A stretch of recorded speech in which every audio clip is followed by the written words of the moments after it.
Episode 405, A Sticky Subject. Alex walked into the classroom under the perplexed gaze of his new students. Outside in the corridor, many students and staff had come to see what all the commotion was about. At the far end of the corridor stood the principal. He couldn't help but smile. Maybe hiring Alex was a good idea after all, he thought. When Alex came into the classroom and stepped up to the teacher's desk, the stunned silence of the students turned into a buzzing murmur. None of them knew what to do. Alex had ruined the first step of their plan, and they needed a new one. They all looked to Eric, who simply waved at them to be quiet. For him, nothing had changed. The others had seemed to forget that there was a step 2. He turned to one of the girls sitting behind him to his left, and she immediately sprang to action. With an innocent look on her face, she picked up a pastry box from the floor beside her desk and walked up to Alex.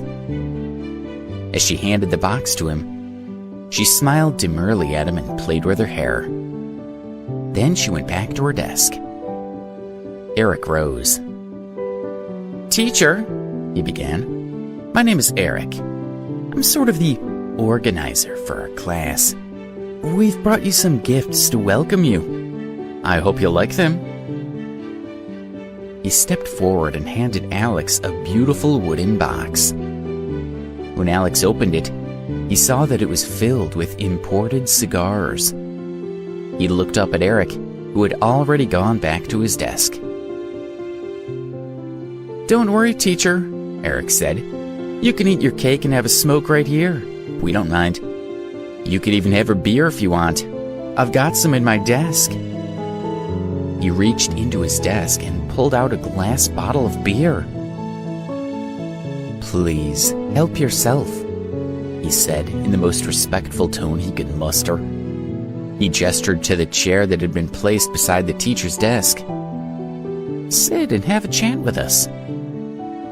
He smiled warmly and went forward to hand the beer to Alex. Alex laughed as he took the beer from Eric's hand and put it on the desk next to the other gifts. He looked down at the chair his students had prepared for him, and then he looked back at Eric with a knowing smile on his face. Eric smiled back. He was relieved. This part of the plan seemed to be working, at least. But then, Alex suddenly grabbed him by the arm, put his foot forward to bend Eric's leg at the knee, and pressed him down onto the chair. Eric's smile disappeared instantly as he got stuck in the glue on the seat. While the class looked on in stunned silence, Alex turned calmly back to his gifts. Slowly and methodically, he took a closer look at each of them in turn. Then he threw it all into the trash can. There were insects baked into the cake, the beer smelled of laxatives, and gunpowder had been rolled into the cigars. The entire class stared at him in shock, but one of them had her own reasons. From the back of the classroom in the final row, Heidi had immediately recognized Alex. She could hardly believe her eyes. Her new teacher was the man who had saved her only days before. She had thought about stepping forward to stop the second prank, but the situation was so surreal that she had stopped herself. The idea that Alex would show up as a teacher at her school, let alone as her teacher, was impossible. "Perhaps it's his twin brother or something," she reasoned. "It can't possibly be him." Alex hadn't noticed her. He stood in front of his desk, straightened himself, and spoke out in a deep and authoritative voice. "Listen up," he said. "From now on, this class will do as I say. There won't be any more stupid pranks, and you'll all be responsible for your own studies. Understood?" Without waiting for an answer, he turned and marched out of the room. The students were left looking at him with dumbfounded looks on their faces. "What the hell just happened?"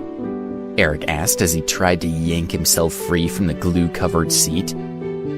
When he found that it was useless, he stilled himself and sat with a dejected look on his face. "It's no use," Lance said. "I don't know who this guy is, but he's in charge now. He beat us." The other students agreed. They hadn't been able to process what had happened. There had been no roll call, no introduction, and no corny attempt to bond with them. In fact, Alex hadn't acted like a teacher at all. He had said one sentence and left. "Screw that," Eric shot back. "This is a setback. He won this time, but we'll strike back.